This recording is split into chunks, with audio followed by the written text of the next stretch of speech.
We're very excited to be speaking with you on this important topic today. My name is Becky Brocker, and I'm the Air Transit Portfolio Lead with Haggerty Consulting. We're an emergency management consulting firm that provides services to public and private sector clients throughout the nation on emergency management response, recovery, preparedness. And we're so grateful to have had the opportunity to work with both Los Angeles World Airports and the Chicago Department of Aviation on their efforts in the air transit space. So without further ado, I would love to turn it over to Tamra Mahal to introduce herself. Thank you, Becky. Hi, everyone. I am Tamra. I am the Assistant Commissioner for Resilience here at the Chicago Department of Aviation. I am currently responsible for emergency management, safety, and risk management for both O'Hare and Midway International Airport. And Justin? Good afternoon, everyone. My name is Justin Pierce. I'm the Director of Emergency Management at Los Angeles World Airports. This includes LAX and Van Nuys General Aviation Airport. Thank you both. So before we get started with the content of our presentation, I just had a few administrative remarks. First of all, I just wanted to make sure everyone is aware that you may submit questions to our speakers via the Hub portal or the YouTube stream, and we'll incorporate those into the discussion. We really would love to see this to be a very interactive session. And I also wanted to let you know that our slides will also be posted in the Hub portal. So should you need to revisit any of the content of the slides, you're welcome to do so there. And so I would love to just go ahead and transition into our presentation for today. So I plan on having this as being a talk show style presentation where I'll pose questions to Justin and Tamra and they'll address them from their perspectives. But just for those of you who may not be as familiar with the aviation sector, it's been quite an interesting period of time recently here in the last several months, really since January. LAX and CDA have both been handling a lot of different challenges in terms of resilience when it comes to COVID-19. And again, just to kind of set the stage for our conversation, according to the Bureau of Transportation Statistics, in 2019, U.S. airports and foreign airlines serving the U.S. carried an all-time record of 1.1 billion passengers per year. And that was even higher than the 2018 numbers. And LAX and Chicago O'Hare were two of the busiest airports in the world. And so then, in mid-January 2020, we saw, COVID-19 coming on the scene here domestically in the US. And the Centers for Disease Control and Prevention announced that 11 airports would be screening for COVID-19. And those included both LAX and Chicago O'Hare. So in the weeks to follow, our emergency managers and their teams here kind of rushed to put together those plans, make sure that all of those things could be implemented. And they had to react very rapidly to various international travel restrictions, safer at home orders throughout the US. And as a result of all of that, air travel really came to quite a grounding halt. There were a lot of impacts to their sector. And so basically overall in 2020, the Airports Council International is estimating that 4.6 billion fewer passengers are going to pass through airports. And that represents about at least a $97 billion reduction in revenue. So really our key question here is, how will the aviation industry survive?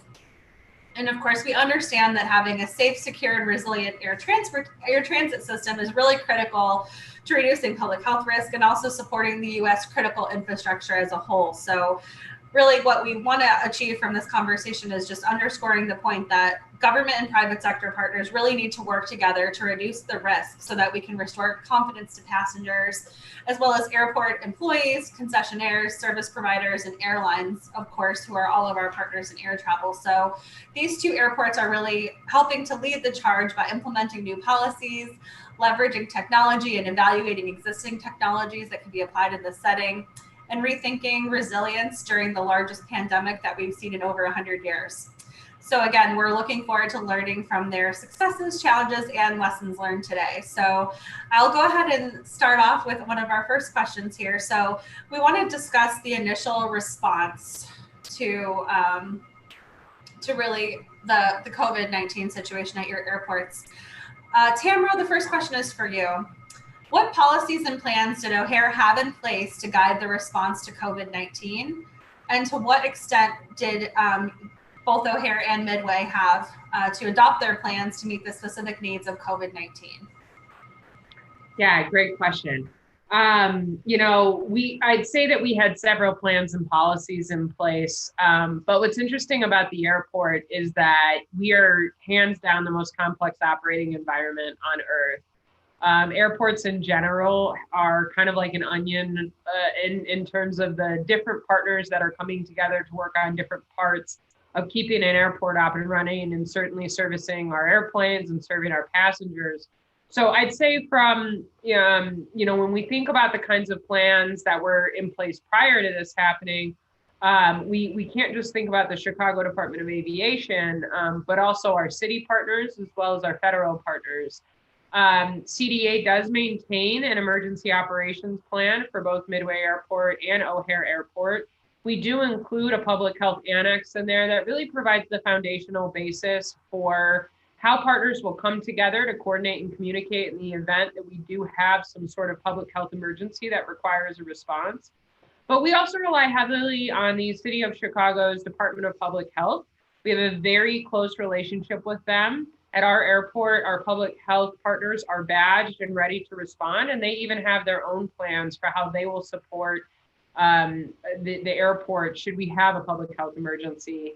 And then I'd say the other plan that I think is incredibly critical when we talk about these issues, especially for O'Hare being an international airport that serves quite a number of countries, is the CDC's Communicable Disease Response Plan, which was developed for O'Hare and really actually guides a lot of the international, even and to a certain extent, domestic travel response in terms of public health emergencies. Interestingly enough, I'd say probably the plan that played the most critical role, especially in the initial response phase at O'Hare, was our Ebola response plan.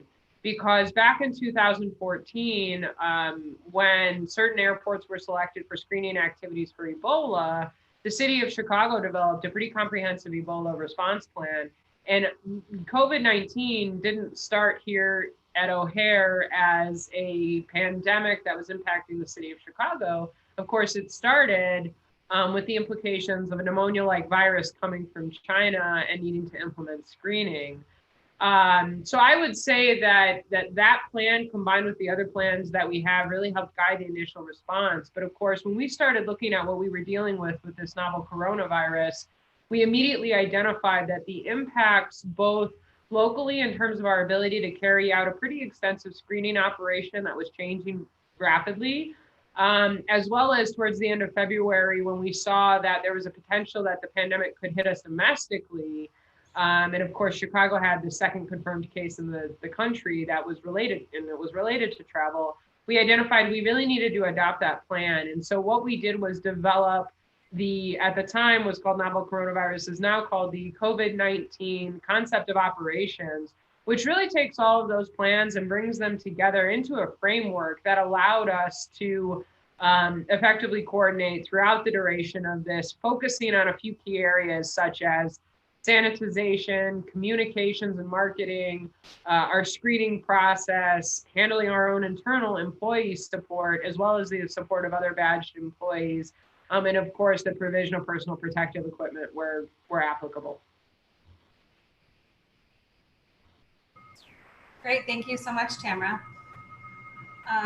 So to kind of build on that, what Tamra had spoken to, Justin, so it kind of seemed, at least from my perspective, that every day we were hearing, and we continue to hear new information and getting more studies on COVID-19 and understanding the virus more. So as you, I guess, thinking back when you first learned of the virus and you were continuing to learn more, what were your top concerns and how did you address them? Yeah, it was scary with all of the new information that was coming in. There was a lot of unknowns, which made the COVID virus very, very unpredictable. Our top concerns were obviously our passengers and our employees and badge holders and their safety, particularly those who fell into the high risk categories. Second, it was very early on. It was clear that this was going to be a prolonged incident. And so the concerns from an emergency manager's perspective, we started to discuss how we were going to respond to other emergency incidents or an aircraft disaster in this new environment? How were we going to establish a family assistance center? How were we going to activate our emergency operations center? The traditional models that we had been planning, training, and exercise on would not work in this new pandemic environment. So we really quickly had to come together to discuss how we would be able to continue those services while maintaining social distance and all the other precautions to prevent the spread of COVID.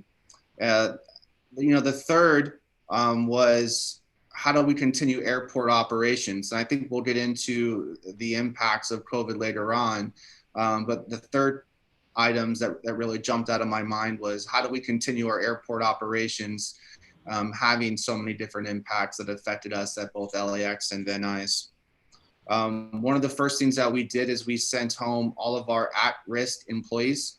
That was over 300 people who were able to go home. Some were able to telework, some were not. Some were not able to telework because just their job function required them to be in the field, and they couldn't do that anymore because they were in the high risk category. Others could telework, but we didn't have the equipment for those individuals to do so. So we quickly had to, on the spot, buy more computers and make sure all those individuals have VPNs and get them connected for those employees so they could continue to provide support to the airport and our operations.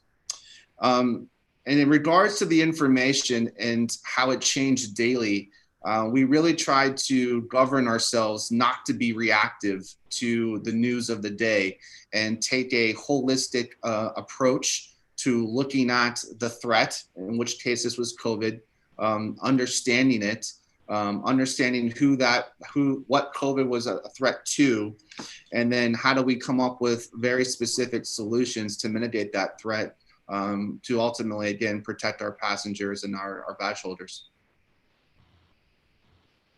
Awesome, thank you so much.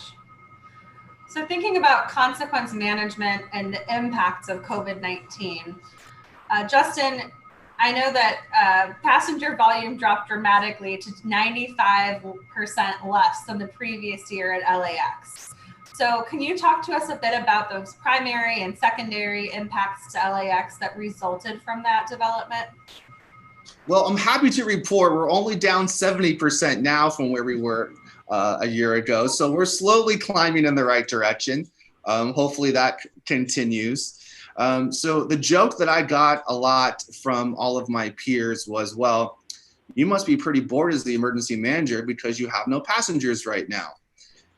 That was definitely not the case. I felt more busy, during those first weeks after COVID hit than, 6 months before.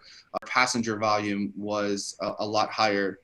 One of the big things that hit us fairly quickly, which was a shock to me, was the financial impacts to the airport. And when I say the airport, I mean our airlines, our concessionaires, our service providers, and we as the airport entity, we were hit financially as well. We had some concessionaires that were bringing in $12,000 to $13,000 a day in revenue, and it was now less than $500 a day, which is completely unheard of or even unimaginable.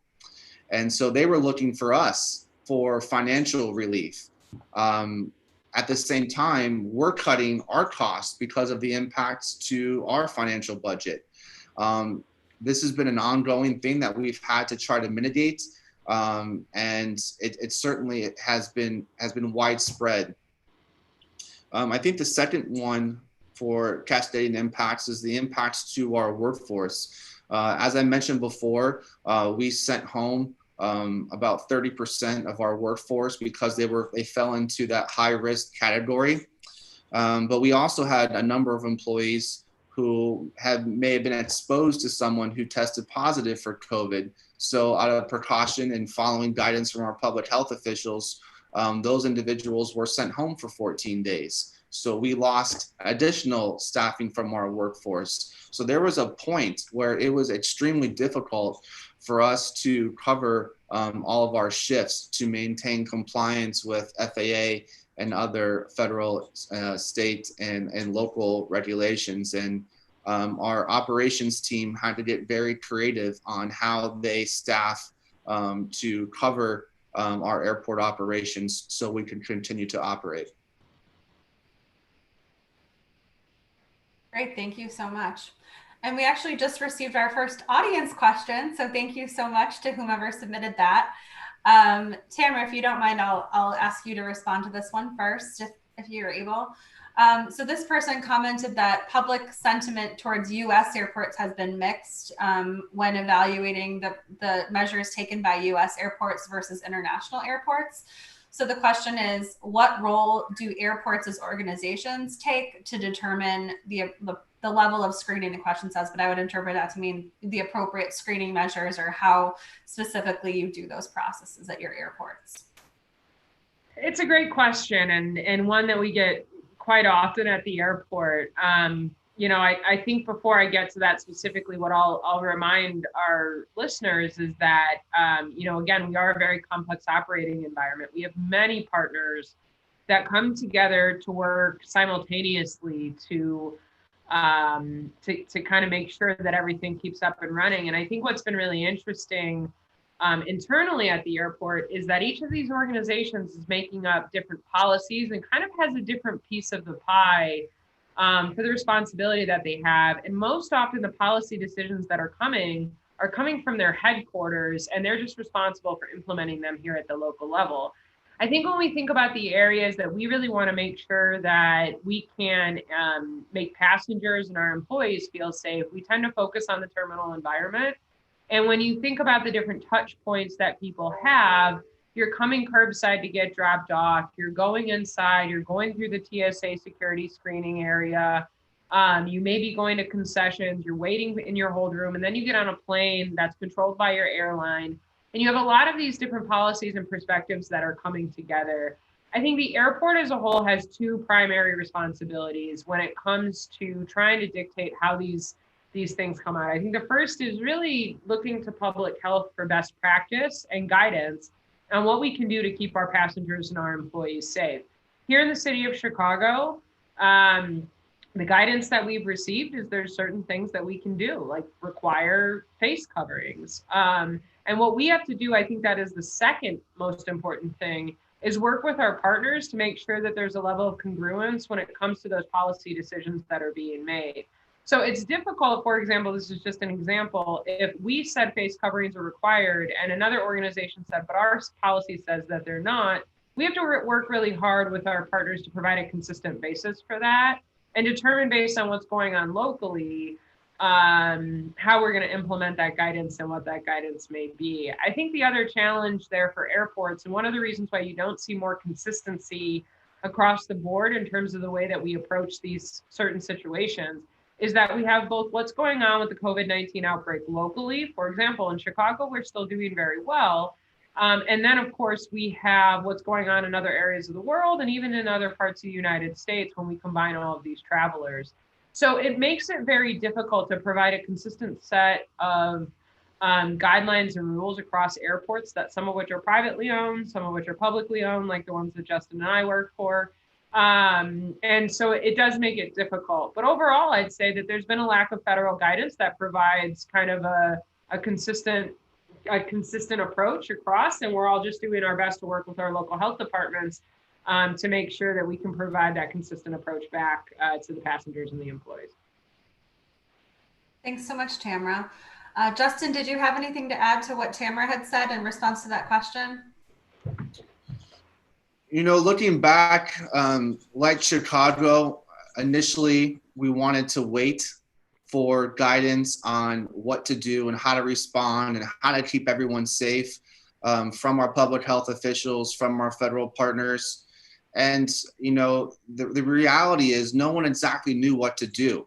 And we started to wait, and then we started to wait some more. And then once the guidance and direction came down, as Tamra said, that some of it was conflicting, And so at one point, we decided just to be more proactive and just take a common sense approach to implementing, signage about keeping socially distant and wearing masks and increased our level of hand washing, sanitizing machines throughout the airport.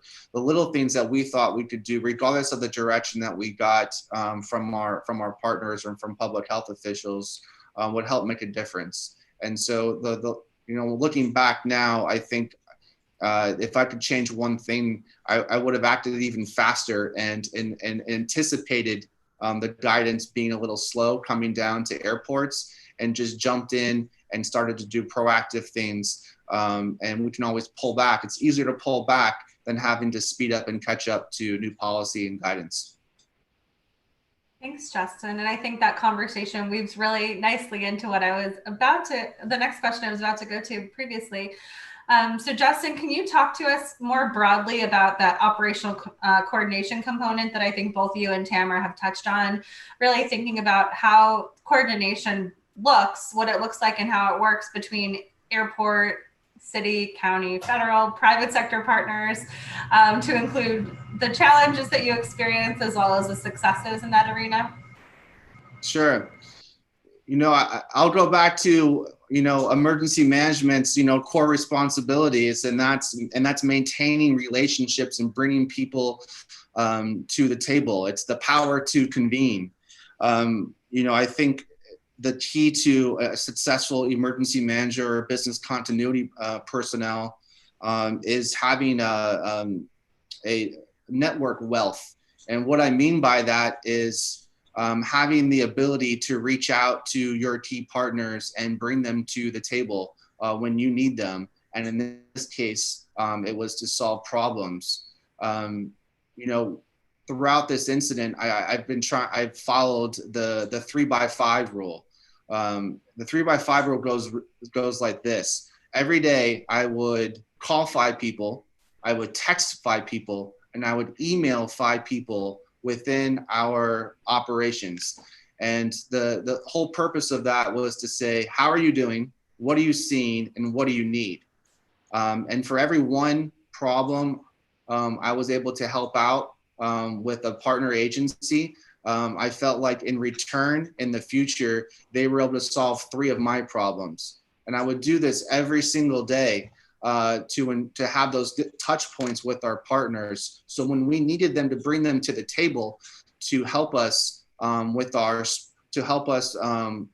screening operation, it really expedited that process because they kind of already understood what was happening at our airports, what our challenges were, and knew how to plug into our apparatus to solve our problems. Thank you so much. So Tamra, thinking about business continuity from the perspective of Chicago O'Hare specifically, so what business continuity solutions did you all have to implement to ensure the airport could continue to operate? Yeah, that's an interesting question for us because I think, we essentially have 2 different parts, right? So we have the operational side of things, which is very hands-on and has to continue to operate to make sure the ground handling happens, the facilities are taken care of, the dispatching still happening, we're able to secure the airport. And then you have the administrative functions. I don't actually think we were that different in terms of having to implement business continuity than many other organizations that had administrative personnel that were going to be sent home in order to limit their exposure. Yes, we had to implement continuity of operations plans. We had to ensure, Justin brought this up, do we even have the technology to support the number of people that have to go home and work from home? We have become experts on virtual meetings and screen sharing. But I think that practically on the operational side, there were several things that we had to do to ensure that we could limit the exposures of our operational employees and ensure that they could come to work. I think this is no surprise, but it doesn't matter if you're an airport employee or someone else. the things that were impacting the rest of the economy were also impacting our own employees. So when schools closed down, we had a lot of employees that had difficulty, especially in the first couple of weeks, trying to find childcare. So we worked with the city of Chicago, and they provided access to Sitter City, which is a website here in Chicago, to connect families of essential workers that worked for the city and also for the airport with childcare solutions. We also had to kind of change the way that we think about how people team up and operate. Because one of our main concerns was we have several specialized positions here. They work very closely in teams, and they're not something we can easily replace by going to a temp agency or something else should they get sick or have to go home and take care of a family member. So we started looking at, well, how do we change schedules and how do we actually change the teams that people work in so that if one of them does come down with COVID, they're not exposing every person within that specialized title, to ensure that we could protect against the loss of a function as the result of COVID-19. And I think we have a couple of really good examples as to how that affected us, and I'll wait a little bit later to talk about those. But I think from that perspective, the airport kept operating because we kept people coming to work, not because we were sending folks home from the administrative side. And I think, we're talking a lot about resiliency. A lot of what we learned from the business continuity standpoint is that resiliency starts at home. And what kind of solutions are we going to implement, not just to support our employees to get them to work or to make sure they can carry out their essential functions while they're at home, but also so that home is taken care of so that they can come to work and ensure we can continue our essential functions.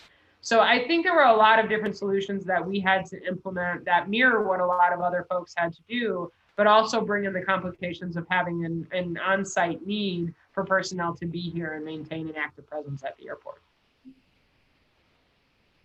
That's interesting. One of the things that we were asked to do very early on from the mayor's office and from the City Department of Emergency Management was to update our continuity of operations plan and make it specific for COVID. And going through that process, there was these assumptions that a majority of our staff were not essential. And we got into this debate, as I'm sure many of your organizations have, of what employees are essential and what employees are not. And the assumptions that we made historically of putting together our continuity of operations plan were completely not true. It turns out a majority of our organization, if not entire organization, were essential employees. We need our custodial staff. We need our gardeners. We need our electricians. We need our airport operations folks. We need our bus drivers. If anything, it's the back office staff that we were able to minimize the impacts if they were, for whatever reason, unable to perform their job. But looking back now, one of the takeaways, at least from my perspective, of all the years and of all the training courses and certifications on business continuity and continuity of operations, is that 3% rule, that 3% of your organization is essential and continue. That's just not true. At least that's what we found out here and what I experienced. It's probably only 3% that are not essential and that you can really operate the airport without. And in fact, those are probably the executives of the airport, which the airport could probably continue, if they didn't show up for a couple of days. Yeah, and I would echo that, and I would say, just to give you an example, so there's 45,000 badged employees at O'Hare Airport, but CDA only employs about 1,600 of those.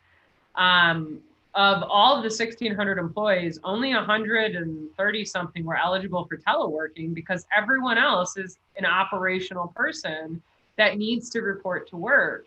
And when we were going through and looking at this from the business continuity perspective of essential functions, and I actually have a really funny spreadsheet because it shows the ones that we could cut in kind of a tier 4 situation. And it was like special events, and that's about it, because everything that we do here is essential. And the other thing I'd say, I think one of the challenges from the business continuity perspective, and certainly identifying solutions, was that, we're not an office building where everyone has the same work environment. We have folks in towers. We have folks that are just vehicle services. We have folks that work on the airfield. We have folks that work in our heating and regulation plant. So you had all these different environments, and we had to figure out how to ensure they could safely come to work, which meant different precautions and different issues for every single work location. And that level of complication, because of the different types of work, we really are our own city. That really challenged us, pushed us to the brink of thinking about business continuity. And to Justin's point, and I'll take this on us. We were very prepared for a facility loss or an IT disruption. We were not as prepared for this kind of pandemic scenario in terms of our own employee safety. And I think, it really pushed us to the brink in looking at a lot of those issues, because we are point blank an essential organization. It's not about essential employees. It's about an essential organization that carries out these functions, for not just for ourselves, but for critical supplies. And a lot of people have focused on the loss of passengers, but have forgotten that airports are the reason that we've been able to respond to this pandemic. Absolutely, all great points. And I think that really underscores the importance of, I think a lot of companies and both public and private sector organizations really are now looking and revisiting their COOP plans and thinking about, okay, well, a lot of assumptions previously were that, like you had said, looking at an IT disruption or a physical location issue, right? So thinking about making sure all the technologies are in place to enable virtual work has definitely been a challenge. I think that's one that we'll continue to work through as a country. So really, really loved the back and forth on that one. So I'm curious, are there any other key on-the-spot solutions that you all came up with, Justin, at LAX, that you could share? I know you had a lot of innovative things going on there, as did Chicago, but just curious if you could share a couple of those on-the-spot solutions you developed. As much planning as Los Angeles World Airports have done in the past 5 years, there were still so many on-the-spot solutions we had to create because they were so unique to our response to COVID. I've only been with the airport since September of 2019, so I guess it was fitting. Once a new emergency manager comes on, you need a major disaster. And that was the case here. And since I started, the conversations were all, how do we make LAX as big as possible in our small little footprint? And then literally overnight, the conversation changed to how do we make LAX as small as possible because of the financial impacts and the loss of staffing. So we had to shrink the airport. So we were focusing on closing down parking lots and limiting busing routes, shutting down terminals, to make our operations more efficient to support our passengers. The second solution we had to create on the spot was initially for COVID reporting and contact tracing. And as we discussed, an airport is a very complex environment. We needed to create a single solution for our employees, for our federal partners, for concessionaires, our service providers, our airlines, to how we were going to report COVID cases, and then how we were going to conduct contact tracing to send those individuals home who may have been exposed.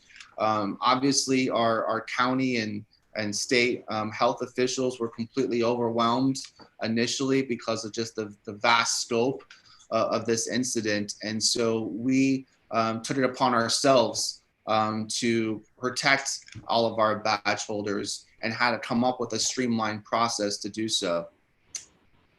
Another on-spot solution we had to come up with was disaster logistics and resource management.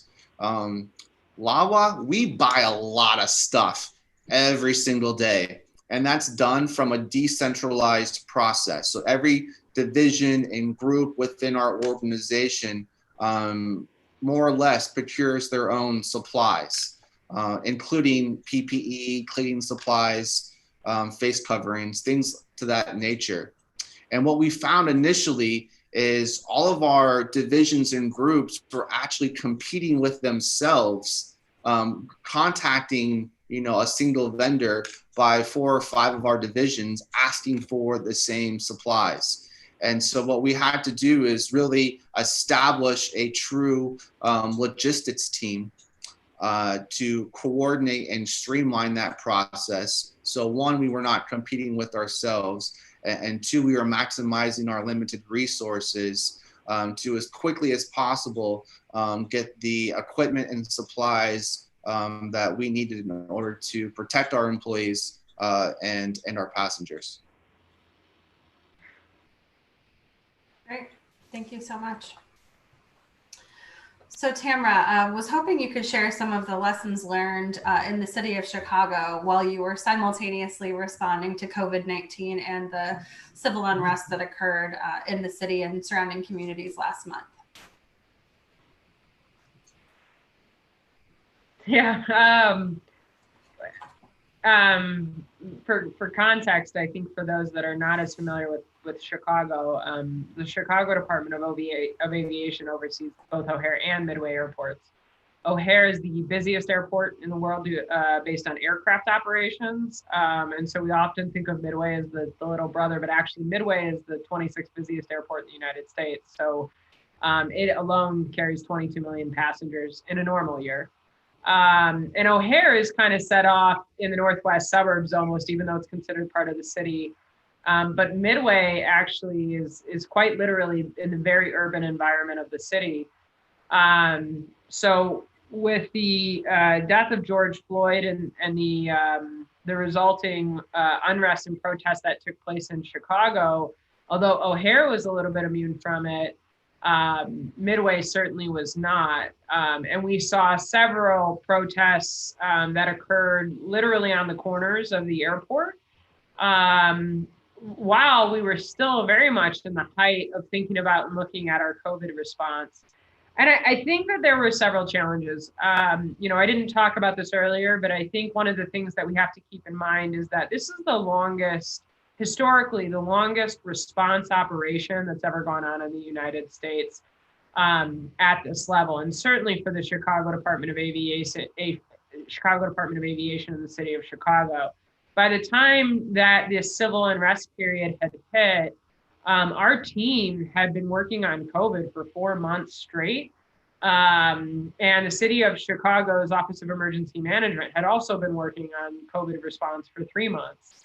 And so we had what I would say was an understandable level of tunnel vision going on, where we were so focused on COVID that we weren't as focused on looking at what was going on in our ability to respond to other things that I think Justin maybe did a little bit better of a job than we did here in Chicago. So I think that was the first challenge, was kind of waking up a little bit from COVID and reminding ourselves that that these other incidents were still ongoing, and we had to make sure that we could coordinate and respond to them. I think the other thing is just that COVID itself presents a number of challenges in the way that we traditionally operate during an incident. Normally we gather in an emergency operations center. Our seats are right next to each other. We put 50 people into a not that big of a room in order to effectively coordinate and share information. And fortunately, we had at that point in time really thought through how we would socially distance and what that would look like in our EOC. But that meant that we had both physical connection going on with people in the room, but also a lot of virtual information sharing going on during an ever-evolving situation with these incidents. So we were actively adapting and trying to change the way that we coordinate and communicate during a pandemic, during civil unrest that was impacting the airports. I think the other thing was that we, of course, had first responders out there that were working very closely with the protesters and that were monitoring the protests there. So ensuring that they had the appropriate level of PPE and understood what precautions to take, and working with public health to determine how that would then impact quarantine periods after that and what that might look like, was another challenge that we wouldn't have typically had to work through and handle as a result of that. And then I think another thing was just the constant communications in terms of our external communications about concerns from passengers and employees, I'll say it created in some ways another continuity situation for us when we had employees from impacted areas that couldn't safely get to work. The CTA, our Chicago Transit Authority, had to be shut down, moving from the south side to the north side in the city. And that really impacted the ability of employees to actually get to work. So while we were already in this kind of weird continuity situation, we then had to move forward and kind of be thinking about another type of continuity, which is how do we ensure that our employees can come safely to the airport that need to be here to operate when we had so much activity going on in the city and public transit was so tremendously impacted by it. Not to mention the impact of that public transit on the few passengers that were trying to get to the airport. And so we had kind of all of these influences coming together, and it made for what I would say was an extremely complex response, but one that was carried out very efficiently thanks to the professionalism of our airport responders and certainly our team members here at the airport. Thank you, Tamra. And we just got a question from the audience. The question reads, can either airport talk about employee diversity and how that impacts their response to BLM, et cetera? I can take this one. Obviously this movement that's happening right now is affecting us all, and everyone, all organizations, governments are kind of rethinking on how they look at diversity, and we're no different here at Los Angeles World Airports. Our CEO quickly established a diversity task force with folks from at all levels of our organization who were interested in volunteering and in examining diversity at Los Angeles World Airports and what we can get better at. That group just met, I think, for the first time last week. And I'm looking forward to the recommendations and the improvements we make to make our organization more diverse in the future.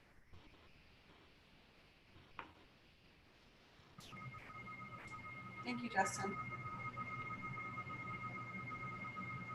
I think, I think to echo Justin's point, we're part of the city of Chicago, and Mayor Lightfoot certainly has a dedication to a more equitable approach to things here in the city. I think from the airport's perspective, we have always had a consistent focus on ensuring that we have a diverse workforce that's representative of the city. And I think that one of the interesting things about working at an airport, especially as an emergency manager, is that we're often thinking about all the different types of passengers and employees that are coming through, whether that means that they have a disability or they speak another language, or they have other factors that contribute to their reactions and response. And I think as a result, we're well suited to kind of look at that from a diversity lens. But I think that this has been a really critical time, especially in the city of Chicago, and especially during this period of civil unrest and what has followed, to ask ourselves, how could we be better? And, what I can say from the perspective of resiliency here is that diversity is incredibly important in resiliency. You can't be a resilient organization if you are not addressing the individual factors of all the individuals that work for you, as well as those that are traveling here, and passengers that certainly serve and come through the airport. So I think that's just a tenant value that we try to respect. Great, thank you both so much.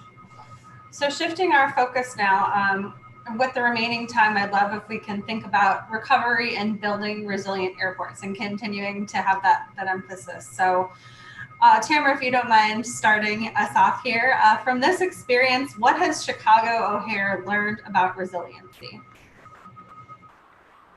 A lot, quite frankly. I have a bevy of responsibility here, all of which surrounds this idea of how do we analyze risk and how do we mitigate against risk. And I think one of the things that's been most challenging for COVID-19 with all of us has just been this kind of ever evolving change of what COVID is and how it's spread and how we protect against it, as Justin had talked about. I think one of the things that I look at a lot is from the financial risk management perspective. It's very interesting to go back and look at the impact of SARS on the aviation industry, especially for Asian countries, or the impact of Zika, especially for South American and Central American agencies on the aviation industry, or even the impacts of Ebola. And not question how it is that we got to this point and how we weren't more prepared. So those are a lot of the questions we're asking ourselves now in terms of what does the future look like? How can we build more resilient frameworks for financial management, for operational management, to ensure that we're better prepared for this? I think one of the other things that we've learned is that even the way that we design our airport, we need to be prepared for the eventuality that we're going to get hit by a disaster. For a long time, we've been building windows here in Chicago that are high wind resistant. And now as we go and we look at, we're building out this massive O'Hare Global Terminal, we're already talking to the consultants that are helping us to design this from the resiliency side of things to say, how do we build a pandemic resilient airport that allows people not to be screened, but to socially distance? So much of the way that airports are designed forces people into small spaces together. How do we rethink that? How do we rethink security screening lines? How do we rethink cold rooms and the way that people sit together? How do we rethink concessions to ensure that we can provide an airport that's not just pandemic resilient, but also flu resilient every fall? And how can we learn from this to impact the things that we see on a much more consistent basis? And then I think the third thing, especially personally as an emergency manager, I've been fortunate to be a part of a lot of disaster response and recovery in my career, but certainly never to the level of a sustained response like this. And I think what we've seen is that we don't just need to be thinking about how our facilities, how our finances can be resilient, but we need to be thinking about how we build resilient employees. And I really believe that actually starts with how do we take care of them at home and how do we support them. This has been a threatening disease, especially, for my employees, is from the safety side.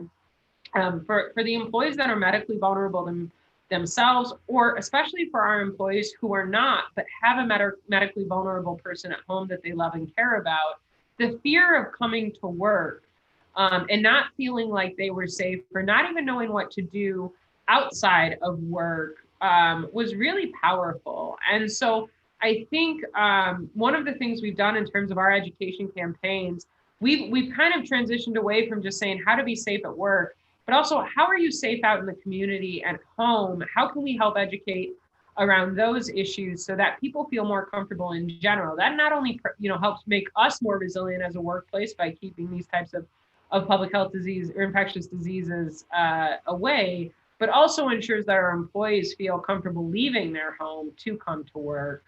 And so I think there's a variety of factors there where we kind of learned in general about those resiliency factors. And I think those are probably the most critical areas that we're going to look to improve on, certainly not just for pandemics, but for the variety of threats that airports face. Thank you. And as a follow-up on that question, I was curious, you had mentioned safety of the employees of CDA. Could you just expand upon that just a little bit, as I think that will be really applicable to potentially to other businesses or other types of workplaces? Could you speak a little bit more to what you all are doing to make the airport a safer place for your workforce? Yeah. So I'll just start by saying you already heard me say that we have 45,000 badged employees at O'Hare and 5,000 at Midway, but only 1,650 of those total are CDA. So here's the first thing. I think in terms of what we've done to keep our employees safe, of course, we distribute PPE. We consistently provide updates on what they need to be looking at. We're working right now on actually designing an internal website that people can go to answer their questions. Hagerty has been engaged here at the Chicago Department of Aviation, has been very helpful in assessing our facilities and also helping us to write a preparedness guide to help guide our employees on what they should be doing. But one of the things that we also think is really critical, and this is where I transition a little bit from my CDA employee safety hat to my emergency management hat, is how do we help everyone else ensure that their employees are safe? Is it in the distribution of PPE and hand sanitizer? And do we support cleaning services? And the answer to those things is yes, from our perspective. But I think the number one tool in ensuring that your employees are safe during a pandemic is communications. Are we putting out graphics and materials that our partners can use with their own employees to keep them safe? Are we all on the same page as to what contact tracing looks like?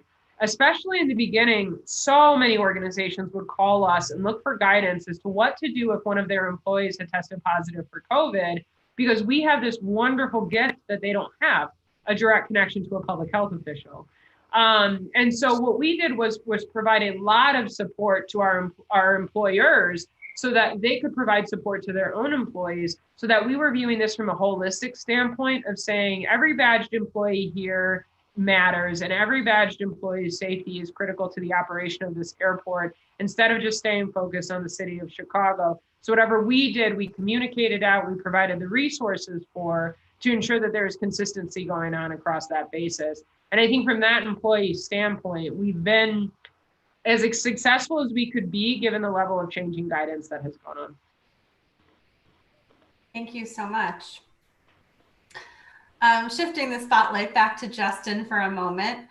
Justin, could you talk to us a little bit about what recovery looks like at LAX? And then thinking back on the response to date, do you think that there's anything that LAX could have done better to prepare for COVID-19? I think the old saying goes in emergency management, as soon as the ground shakes, recovery starts. I didn't see that for this one. It took us a little while to get our hands around the response, to understand what the impacts were, and to craft mitigation strategies based upon those impacts. It was probably around March or so when we really started to kind of get our feet settled in with what the new operating environment was going to look like and feel like as a result of COVID. And we got into that rhythm where we sort of were able to take a step back now and regroup, and now focus on what recovery looks like 6 months from now, a year from now, 18 months from now. We established various work streams, looking at all aspects of recovery, from when and how we would bring our workforce back, how we would bring our passengers back by instilling confidence in them that it is safe to travel, and that we were doing everything we possibly could at the airport to make their experience from the curb to the gate as safe as possible.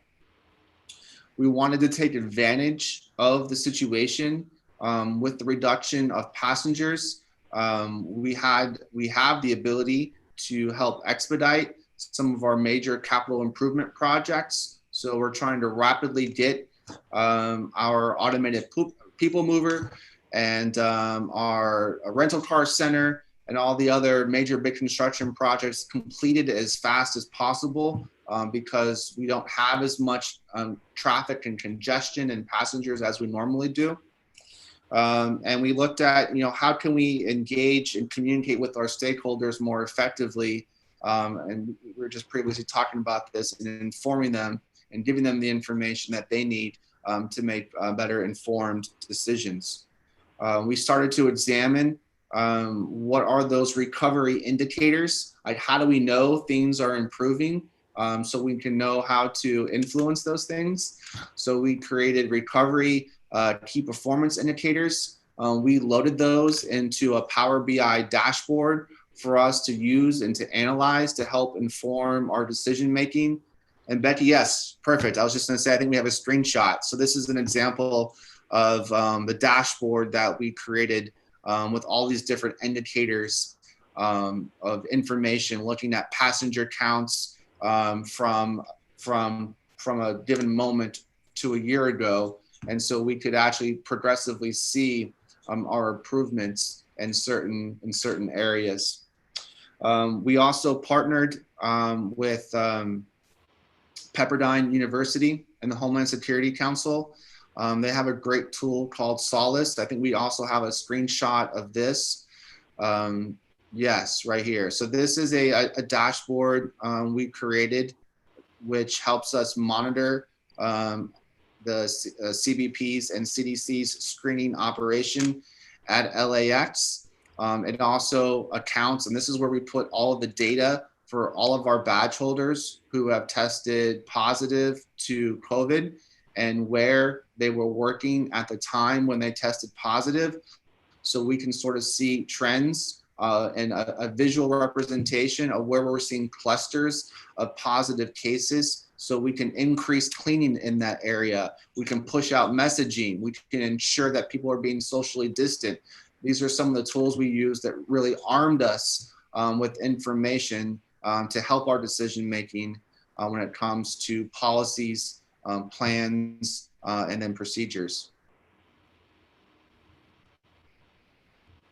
Thank you so much, Justin. And to add to that, are you able to expand upon a little bit? I know you all have put a lot of measures in place and explored new technologies to make the airport safer for passengers. Could you speak to that just a little bit, please?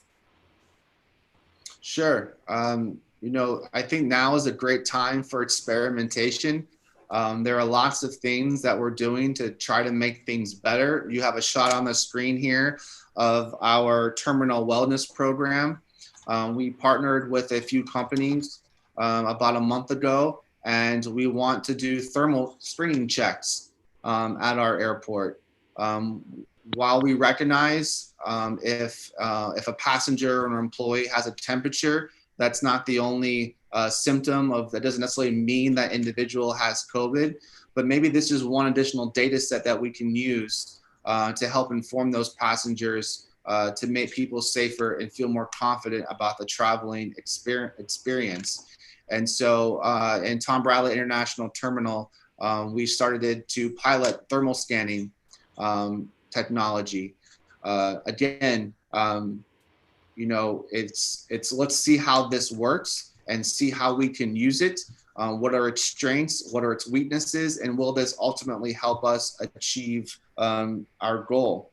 We also looked at all the different touch points that a passenger would experience from the moment they're dropped off at the curb to the moment they board their gate. I think there were like 87 different touch points right now. And we're trying to eliminate all of those. So the entire experience at our airport is touchless to help, again, keep our passengers and our employees safe. Everything from, you know, touchless toilets to hand washing machines to ways to pay for at our concessions, so you don't have to exchange cash or use cards, touchless pay.